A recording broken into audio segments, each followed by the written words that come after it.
Om Sang Saraswati Namaha. Namaste. Namaste, everybody. Namaste, everyone.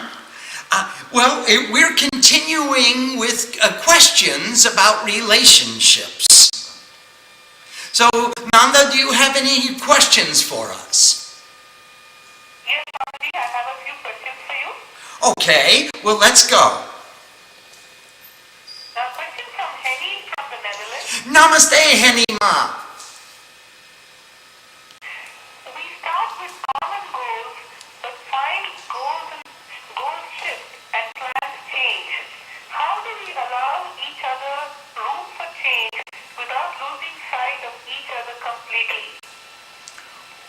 Oh, there is a constant negotiation, Henny. We are constantly adjusting our plan. Every day we sort of roll with the punches. We have to be very pliable and negotiable, and compromise has to be the core of our being, because we want to continue to allow our plans to evolve so that we work together all the time. And I can see in which direction my partner's plan is evolving, and she can see in which direction my plan is evolving, and we'll try to guide the evolution so it's compatible for us both. And I think that there is no hard and fast rule of how to make that happen. But I'm sure the constant communication is really a key element. It's a very important element. If we regularly communicate to each other and with each other, and regularly sit down and talk about what is it we really want to accomplish in this circumstance, what is the best outcome for our family, then we can come to that recognition that this is the kind of behavior that we should produce. We have the criteria by which we can discriminate what kind of behavior is going to produce the outcome that we choose. Nanda? Swami, question from Kalyananda from Barbados. Namaste, Kalima. Namaste. A couple with similar ideas get married, but after marriage, one of the spouses changes and gets on the spiritual path. How can a changed person continue on with sadhana while still paying respect to the family and harmony at home? Kalima, you must demonstrate that the spiritual individual's spirituality, a newfound love of sadhana, is not going to be a detriment to the family. It's going to enhance the family. It's going to improve every relationship within the family. So you have to be the example and demonstrate continually that your spirituality is helping. It's not hurting. It's not taking you away from them. It's bringing them into your greater harmony and inviting them to share in the harmony. So you can show by the peace, the centeredness, the acceptance, all of the traits, those 30 traits that Shree Ma gave us in her list that we put on our home page. You just look at those and start inculcating those attitudes and attributes, and show them that spirituality is good for you and it's good for them. And so every moment your action should be sadhana. In every moment, your action should be sadhana. And when you make every action part of the sadhana, everyone will love to do sadhana with you. They'll think they'll see your spirituality, and they'll think that your spirituality is inherent within you. It's not just a practice that you do in the morning. It's not just going to church on Sunday. It's not going to temple on whatever day. It's in everything you do. It's your way of life. It's your way of being. It's your attitude towards life. Everyone wants to participate in that. You'll have more energy. You'll have more inspiration. You'll have all of the qualities that everyone is striving to attain. Could you sing one song? Ma wants to sing one song. Jamana vini temni ravi যাব না, জলে নামিব সাঁতার কাটিব, তবু জল ছব না, যেমন বিনি তেমনি রবে ডুবে যাব না, রাধিব পারিব ব্যঞ্জন করিব, তবু হরি ছব না, যেমন বিনি তেমনি রবে ডুবে যাব না। Very, very nice. Ma says that she's singing just as you place me, there I will stay, and I won't be removed from my position or my attitude. She says, I'll jump into the river and begin to swim, but I won't touch the water and I'll never get wet. She said, I will scrub the pots and pans and take all of the darkness off the pans, but I will never get dirty myself. Just as you place me, just so I'll stay, and I won't be moved from my center. And that's Shree Ma's song. Kali Ma, don't get wet. Jump in the water and stay dry. We talk about the puckle much, the fish who stays in the mud at the bottom of the pond. He's always in the mud and he's never dirty. In the same way, your spirituality will inspire others to be part of your spiritual search. They want to participate because there's love, there's energy, there's inspiration, there's activity. There's something that they can latch onto and say, hey, this is an improvement, a change in my life. That will be the example that you set. Nanda? Questions from Amaya from Turkey. Namaste, Maya. How can one trust that the person I choose to make a life partner won't want something else in a few years or even in 10 years? Maya, what you'll want to do is ensure, don't just trust, don't leave it up to God. You have to ensure that he and you evolve together. That is, that we don't move in separate paths, in separate directions. Wherever you go, I am with you. And whatever I can do to inspire that, I'll be so helpful that you won't want to move without me.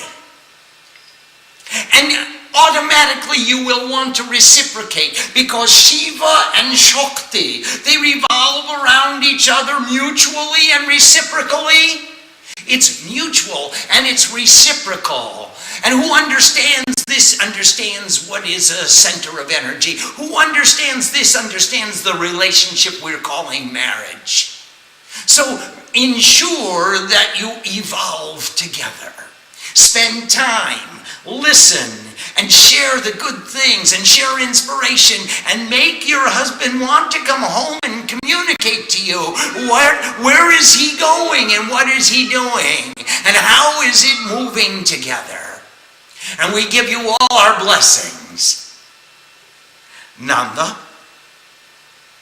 Another question from Maya. How is it possible to find the right partner when I am still developing spiritually and as a human being? Wait until you understand what kind of partner you want for what purpose.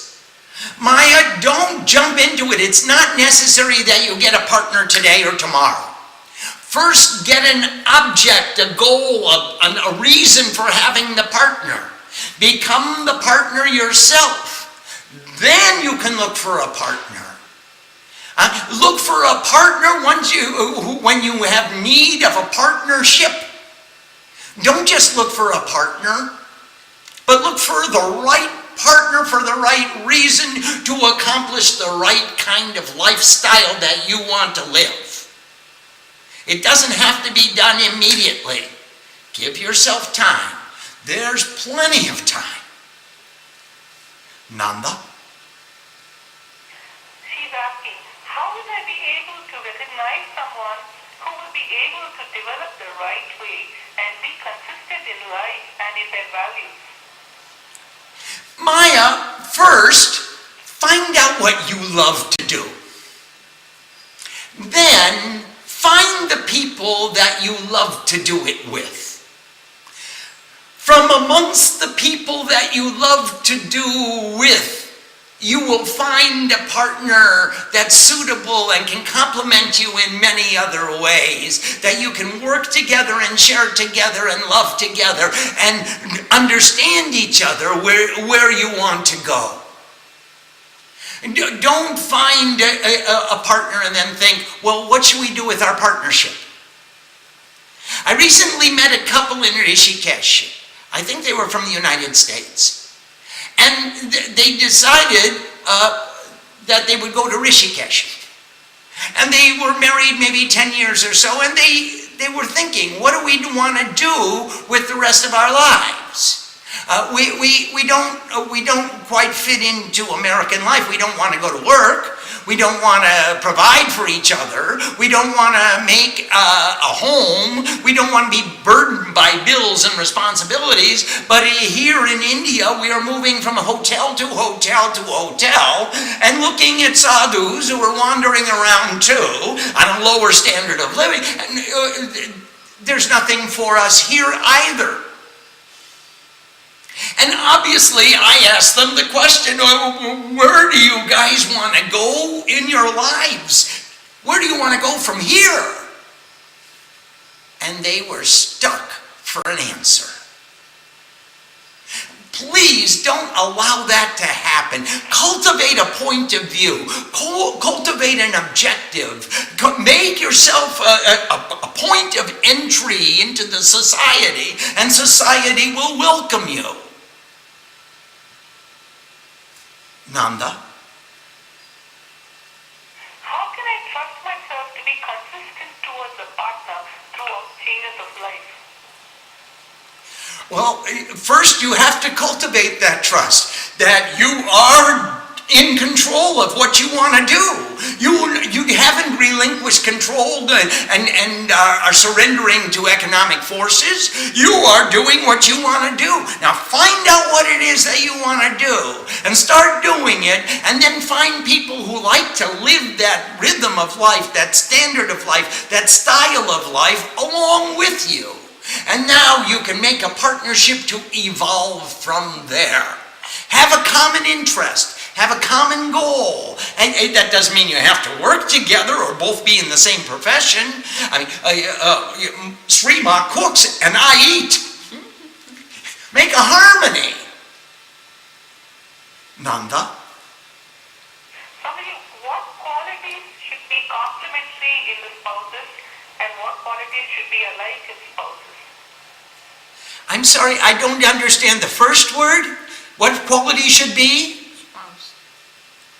Complementary. So Complementary? where you both are opposites and where they should be both alike.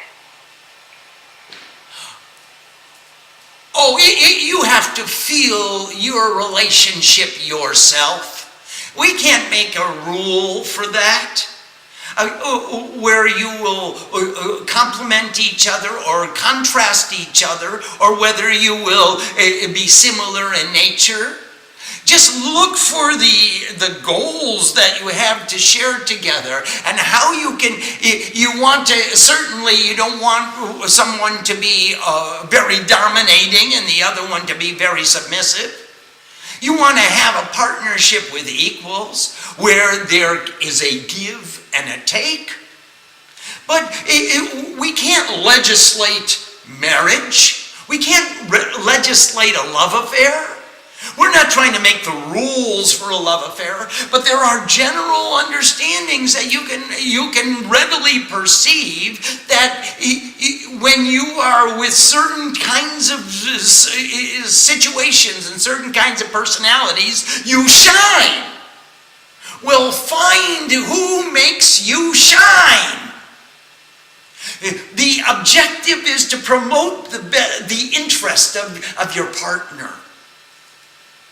So find who makes you shine, and she or he will be a good partner for you. Nanda? Are there basic ways to test or regard someone's personality so that one can trust someone as a potential partner? Well, do they inspire you? Do they illuminate you? Do they give you wise counsel? Do they point you in the best direction? Do they help you make the best decisions? Do they promote your spiritual interests? Are they compassionate towards your friends and your family? Do they harmonize with your friends and family? Do they create a harmony with you? These are some of the criteria that you can understand is promoting your interest. And is it mutual? Is it reciprocal? Is it a fair deal? Nanda? Question from Dan from New Jersey. Namaste, Dan. It seems that in a relationship, it is inevitable that all of our dark samskaras come up. Is feedback giving necessary for a healthy dynamic in relationships? And when are we to be silent observers to unclear phenomenon of our partners? Oh, we should always allow the expression each other. But if you post those 30 qualities that Mother said on your refrigerator door and your partner expresses darkness, you could say, which one of these qualities are you exemplifying right now? You could ask them, is this the highest goal of our relationship? I know you have darkness. When you go into darkness, then withdraw a little. You don't have to express that darkness in the most dynamic terms. You don't have to act out every feeling and emotion that comes through your mind. If you go into tamas, take rest, take reprieve, do puja, do homa, sing a song. And when you see me going into darkness, going into tamas, then remind me, Swami, take a break. Chill. Have a time out. Nanda? A follow-up from Dan. When we are arguing with our partner, how are we to know if we are burning up old karma by purifying those samskaras, or if we are making new suffering karma that we have to deal with later? If you are arguing with your partner, Dan, you are making new samskaras that you're going to have to deal with in the future. There is no question. Why else would you argue? If you really want what's best for both of you, then you'll both sit down and logically understand, hey, what's the best way for us to go? Neither of us has the necessity to make demands or to give orders. Let's discuss the pros and cons of each of the points of view. There's no debate here. We're in love. We're working together. We want what's best for both of us, for all of us, for the whole family, for the whole community. Now, how can there be an issue? Nanda? Question from Ambika from New Jersey. Namaste, Ambika. Namaste, Sham. What are the best seeds to plant to really truly develop trust? The kind of trust that allows you to stay relaxed in both easy and difficult times. Well, of course, the seeds you want to cultivate are the seeds of Dharma. What is the highest ideal of perfection in this circumstance? Once you have that understanding that that's your goal, Ambika, then the rest is easy, the rest is academic. Does this measure up to the ideal? Or is this going to take me in, get me into trouble? Is this going to put me into the pea soup? And am I going to be in bigger difficulties because of this action? think those would be the criteria. Let's discuss it logically, intelligently. What's in the best interest of us all? And that's what we'll do. Not emotionally, not with attachment, not giving orders. Just say, hey, what do you think about this idea? What would be the outcome? What are the probable outcomes of the various alternatives that we are empowered to select from? No demand. No demand. No demand. Nanda? Question from Ramya from Bangalore. Namaste, Rami Mami. Namaste, Srini Baba. Okay. Sorry. Mirabai said that Sri Krishna, that is God, is our soulmate. All of us are gopis. How do we translate this in our family life? Rami Mami, first of all, Sri Krishna lives in the heart of every being. So we are devotees of Sri Krishna. He is the doer of all action, the consciousness of all. He is Vishnu, Krishna, Rishikesha, Vasudeva, Janardana. He is the center, the source, the soul, the Paramatma. And we are the gopis. All of our mind should be focused on that Paramatma in every circumstance.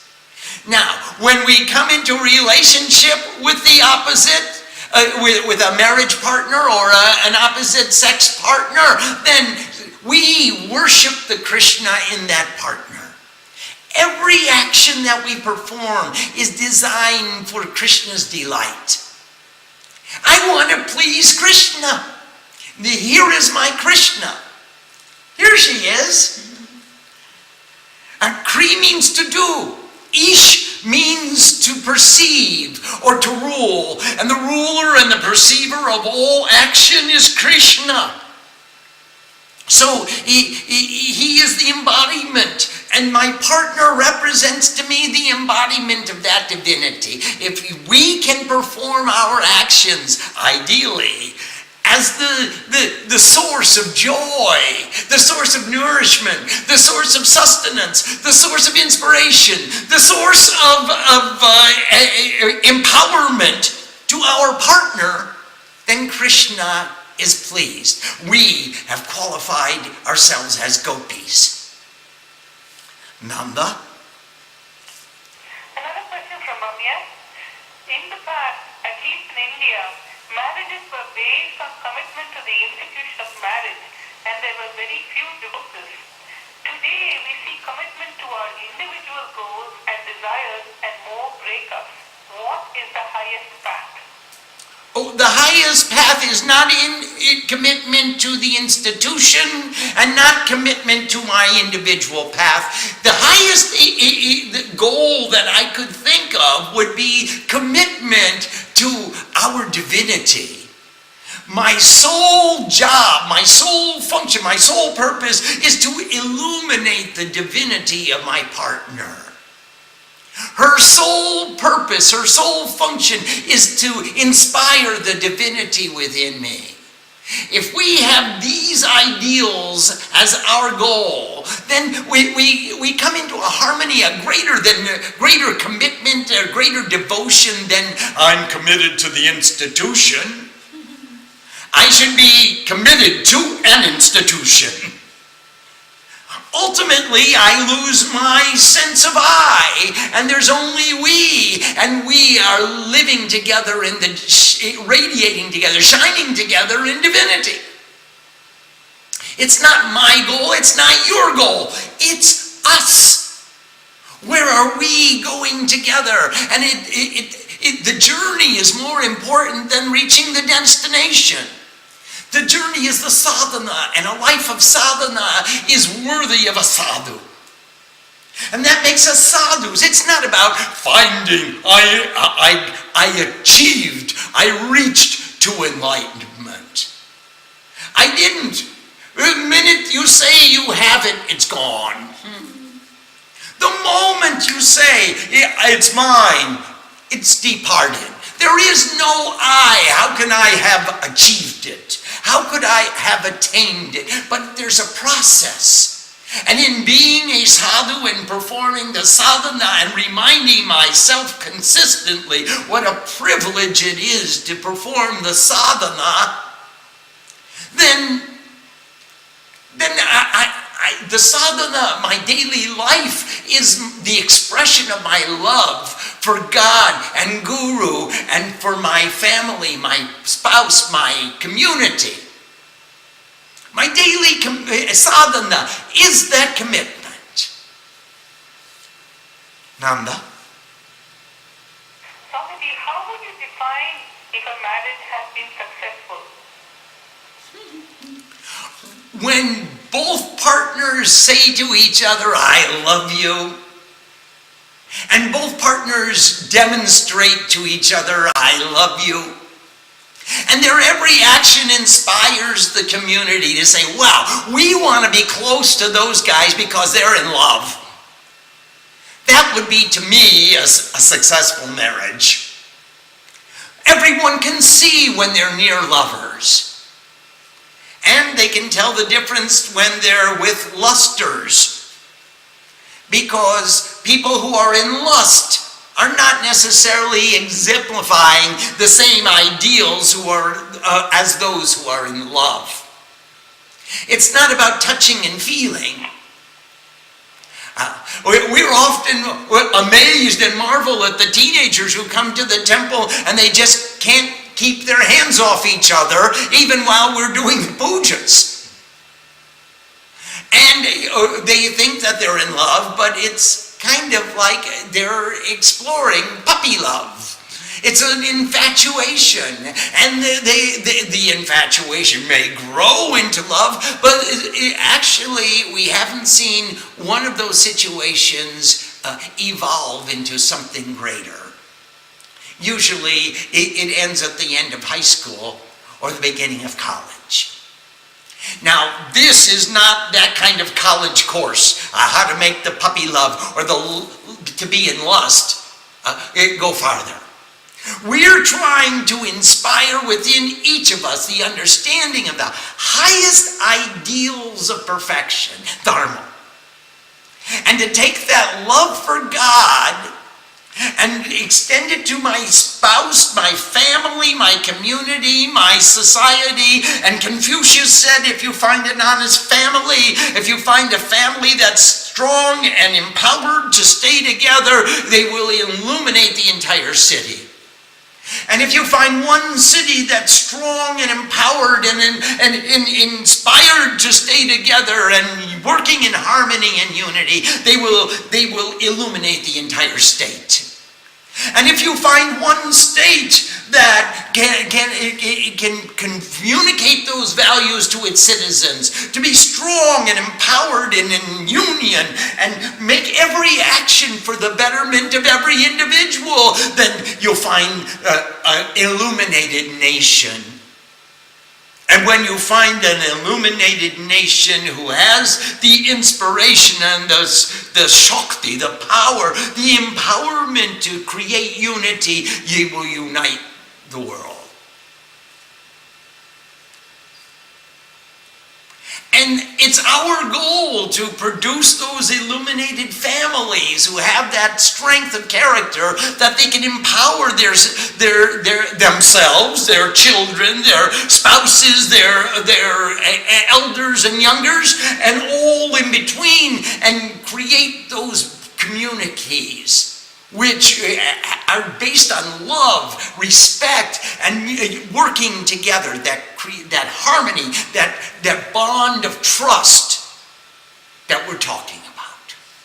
And that's the purpose of this book. That's the purpose of our discussions each night, is to think, what are the best ways that we can empower these principles within ourselves and remember it all the time. And coming to satsang and allowing us to share is one of the great ways. If we could have husbands and wives come together and share their ideals and empower that communication and inspire that communication, we build bridges so that Maya would never have the question, how do we guide the relationship so it evolves in the same direction? It will naturally evolve. It will naturally take its course. Together we will move through the ebb and flow of life. As it says in the Urgala Stotram from Chandi, Patni Manoramang Dekhi, Manovrittaru Sarinim, Tarinim Durga Sansara, Sagarasya Kulo Babam. Mother, give me that Shakti. I'll call her my wife. Give me that Shakti that can inspire me, illuminate me, empower me, and lead me and lead our family across this ocean of objects and relationships so that we start from the shores of the ignorance of attachment, duality, and we reach the shores of wisdom and unity. Nanda? A follow-up from Ramya. Does inspiring the divinity in each other mean that we want to be aware to water the seeds of goodness in each other, like love, compassion for humanity and God?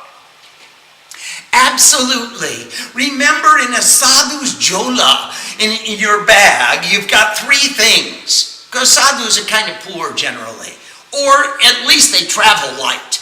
So you got three things. You've got pure love, you've got inspiration, and you've got appreciation. Rami, Mommy, and all the family, you got pure love. It means I accept you where you're at. I love you, and I appreciate that. I understand that you are where you're at, and I accept that. I've got inspiration, which means that I'm going to try in every way I can to inspire you to make that which you are a little bit better. I can show you ways, and I can show you methods and techniques, and point to the goal, and continually reinforce the efficacy of following this path. And number three, we've got appreciation. I appreciate every effort you make in that direction. It means so much to me to see you producing the effort which will guide our family towards its ultimate goals. Pure love, inspiration, appreciation. Rami, Mommy, with those three qualities, those three characters, those three possessions which a sadhu owns, you will continually inspire your partner to be the best he or she could possibly become. Nanda? Question from Vishweshwar from Napa. Namaste, Vish. When we are stuck in a tamasic or rajasic mood or emotion, should we focus and pray to one particular deity? One particular deity at a time. Whichever one you choose, your Ishta, whoever helps you the most. It could be Shiva, it could be Durga, it could be Ganesh, it could be Chandi, it could be, you'll choose. Right. But do focus on one. After you've chosen, say, hey, Hanuman, help me out here. I'm in this tamasic state, and you have the capacity to lift up all the mountain and bring me Sanjeevani. Now please, bring me the Sanjeevani. I need the power to resuscitate myself from tamasic attitude to sattvic. So Hanuman, you could do it. Shiva, you destroy all enmity. Certainly you can help me. Durga, you take away all the durgam. You take away all the obstacles. You take away all the confusion. Make me clear. Just one deity, Vish. Nanda? Question from Ambika. As the mother of an unmarried 22-year-old daughter, what advice can I give her as she begins this process of more serious dating? Take your time. Don't make a decision hastily. Take your time. Explore life and explore your path of life. Make your Jivan Yatra before you select how you want to make your commitment. Look at the possibilities before you make your commitment. Remember the Swami who went to business school and went to law school and then went to the Himalayas and became a sadhu. He tried so many things in so many places, and finally he decided, hey, I know what I want to be when I grow up. I want to be a sadhu. Of course, his family was a little bit aghast.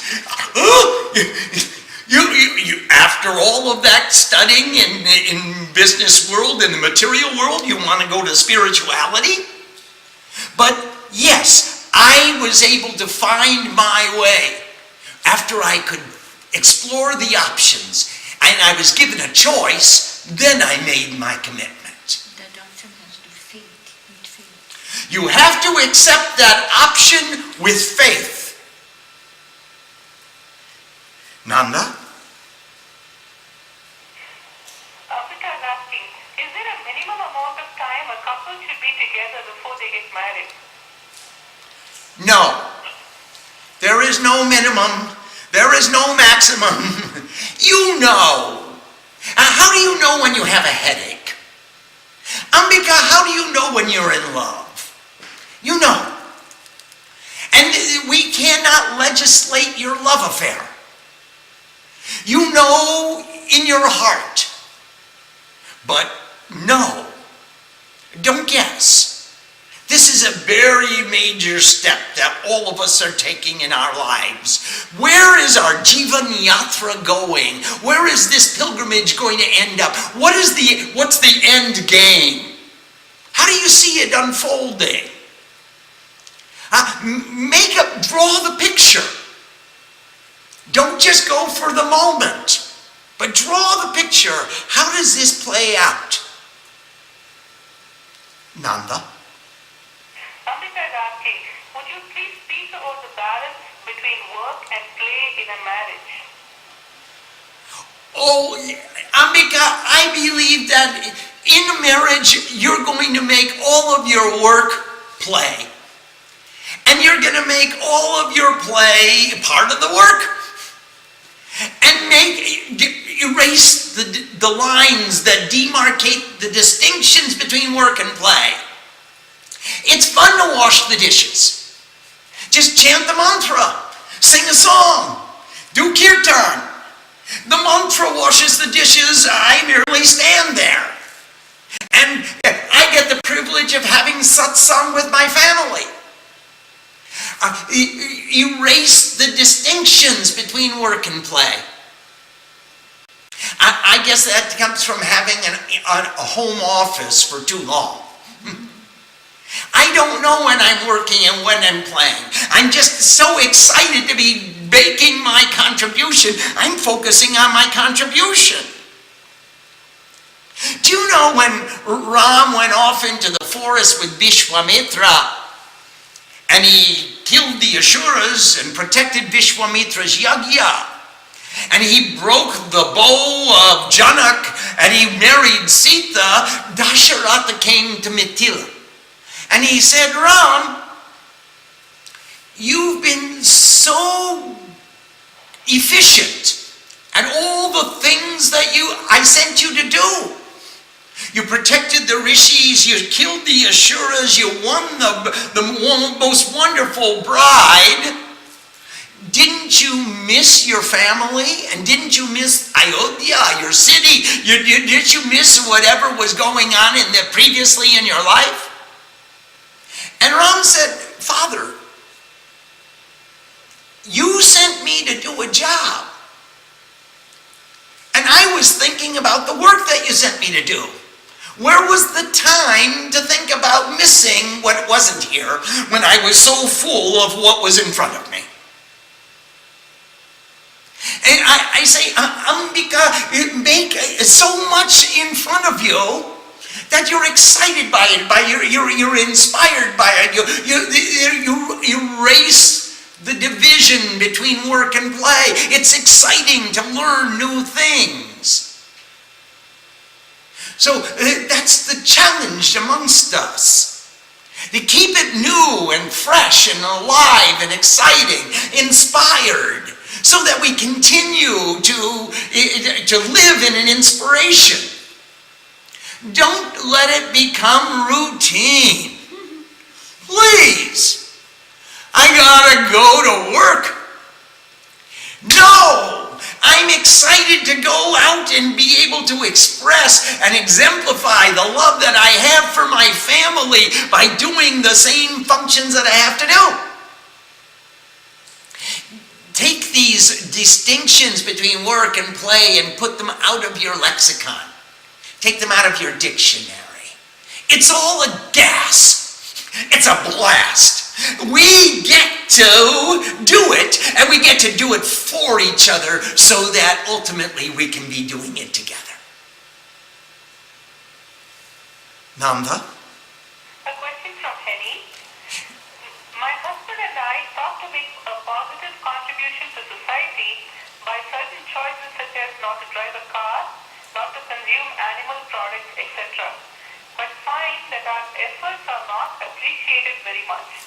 How do we discriminate what is a positive contribution to society if society's values and goals appear to differ from ours a lot of the time?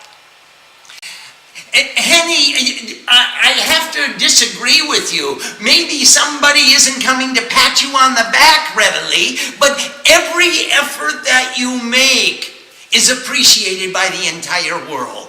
The whole universe accepts the fact that you are practicing ahimsa, harming no one, eating a vegetarian diet, not putting out greenhouse gases, and riding your bicycle to work, and keeping fit at the same time. Henny, all of these are positive contributions. Each one of them in its own way. Just remember the drip, drip, drip of the water cuts away the hardest stone. The very slight breeze of the wind moves the Himalayas. Henny, what you are doing is a notable contribution. And there's more to do. Not just in what you do, but in the way that you do it. In the bhavana that you express, in the attitude that you share, in the love and devotion which you exemplify. These are the ways that you can make your greatest impact upon society. Definitely, you do the right things. Now, do them in the way that you get the most bang for the buck. You get the most reward for the same activity that you're doing. Do the right things, but do them with so much love, so much togetherness, so much intention that you and your husband are united in the goal. I mean, I'm making love to you by riding the bicycle. I am sharing with you my love, my appreciation, my purity of intention by serving you vegetarian food. Every activity that you do perform, Henny, do perform it with that attitude, and it will have even a greater impact upon the world. Nanda? Namaste, Kumari Ma. Swamiji, is karma a variable that influences relationships? Absolutely. Every activity that any of us perform influences the entire creation. When we talk about samsara, the ocean of all, remember sam means all, and sara means the ocean. We mean every bund, every bindu, every speck of existence. So that the word that we are speaking tonight, maybe only a few hundred people are listening to, or maybe a few more, and maybe a few thousand people will read it later when we put together our book, but every particle, every spandana, every vibration that is emanating from this temple is flowing out into the universe and impacting other vibrations and other atoms in the vortex of space, and they are pushing against each other, and we are creating a ripple effect throughout the universe. So definitely the karma that you perform, Kumari, will affect Tanmoy. The karma that Tanmoy performs will affect you, whether you notice it or not. It will have a subtle effect or it will have an overt effect. But karma, every action creates a vibration. Every action creates friction. All friction creates heat and light and sound, whether it's audible to the ear or not. And you're putting that heat and light and sound and vibration, and all of that is moving into the atmosphere. Now, we are required to ask ourselves, am I putting out the kind of influence into the atmosphere that I want this world to become? Because the world will evolve because of the vibrations that we produce. And that is the issue. Am I creating, am I putting out, or am I emanating or disseminating the type of vibrations that I want to influence my environment to accept? Are these the kind of vibrations I choose? And that will be our criteria by which to discriminate whether my activity, my karma, is producing the positive effect or the negative effect according to my goal. Am I getting there or am I going backwards? Nanda? Question from Nilima from New Delhi. Namaste Nilima. Namaste Sanjay. The Puranas are full of rules for women on how to be a good wife and not many rules for the male. Even Lord Ram was not the ideal husband. Would that be that the burden of keeping an emotional balance lies with the woman? Please explain, Swamiji. Nilima, definitely a woman is Shakti. And she creates the energy and she creates the ambience and she creates the bhavana of which the entire family is going to be nourished. She creates the nourishment which is going to it's going to nourish her whole family. However, there are many rules for men. But one amongst them that's the most important is that this relationship must be mutual and reciprocal. And once you have that rule, Nilima, everything that the woman is supposed to do has to be reflected in the man's behavior. So, in order to make this relationship work, the women of the world must, do you remember Lysistrata? Athens was at war with Sparta, and the men were fighting all the time, and they would not make peace under any circumstances. And the women of Athens got together with the women of Sparta, and they said, hey, okay, if the men won't do it, they won't make peace, it's incumbent upon the women to take charge. Let's form a pact. No woman will have any sex with any man until they stop fighting. And they made that agreement. All the women went into one fortress. They barricaded the doors. All the men looked around and there were no women present. So they found them in the fortress and said, hey, honey, come on out. And the woman said, no, I can't go until all of you lay down your arms. Well, as Aristophanes would tell the story, the men quickly got together for a convocation of peace. And one of the captains of the army said, this is a council of peace. Why do you come with a sword underneath your cloak? Anyway, they quickly laid down their weapons and sued for peace. And that was the story of the women taking control to establish peace. The women are the Shakti, they are the energy. And a woman who is satisfied with what she has, she's satisfied with the love of her husband, she only wants to be with her husband, then it is not necessary for her to go out to prove that she's equal to him. She could very easily stay home and say, I'm here to nourish you, and I appreciate that you go out to bring in the sustenance for our family. There's no competition. There's no necessity to prove anything except that I love you, and we are a union, and we are merging in union in every way we possibly can. This is the goal of our marriage. This is the definition of our marriage. So the rules don't only apply to women, but an astute woman would use those rules to her best advantage and inspire her man. He could become Ram because he lives with Sita. And I bet you, Nilima, I bet you no man would leave his home if Sita was living there. If he was content with the empowerment that he gets from living with Sita, if he had that actual bhavana, that feeling, that relationship, that I really have a Sita at home, it would be hard to get him to go out.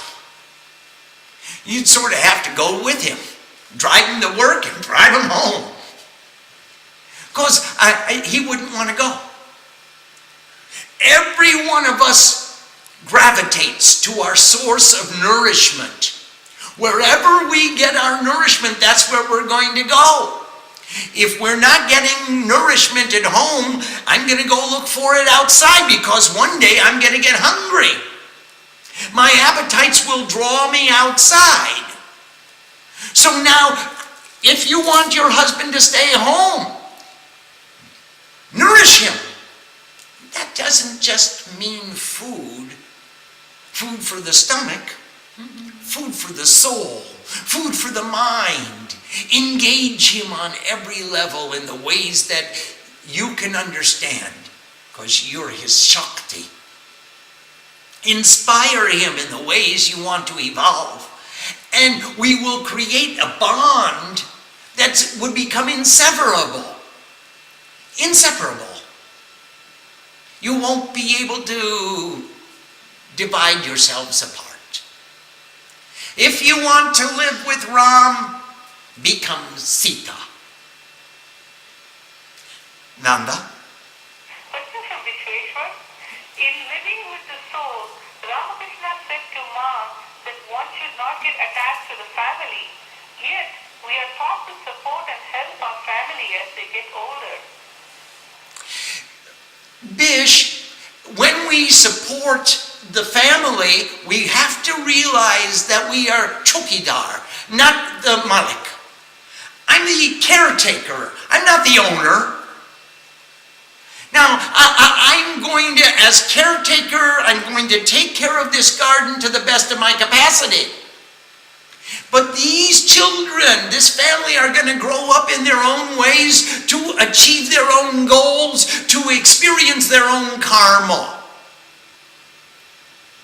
And this is their prerogative, this is their karma, this is their sanskara, this is their tendency, their nature. They have to follow their nature. So when we perform without attachment, it says we do the best we can to nourish and empower and inspire, and then let them grow according to their own nature.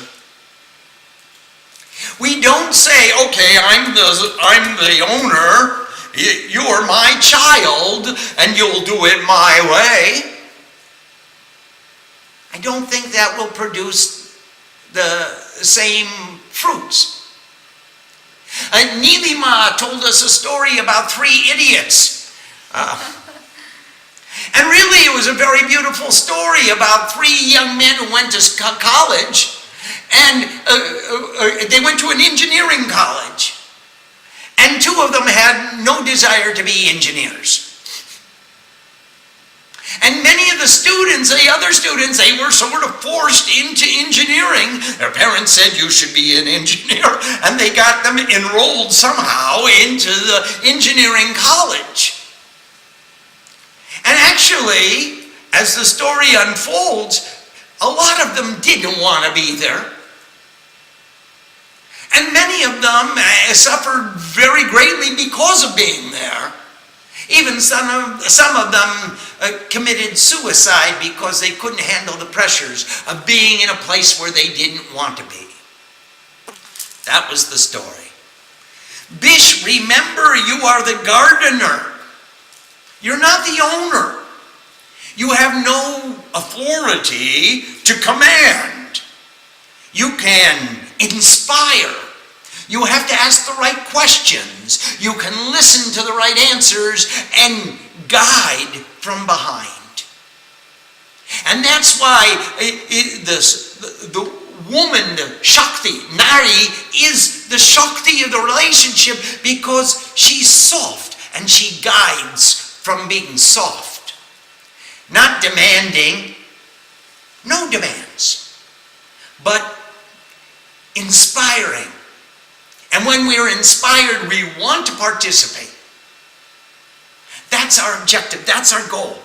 To inspire communion, to inspire unity, inspire all of us coming together and creating a community of empowered and inspired individuals. Om Sam Saraswati Namaha. Namaste.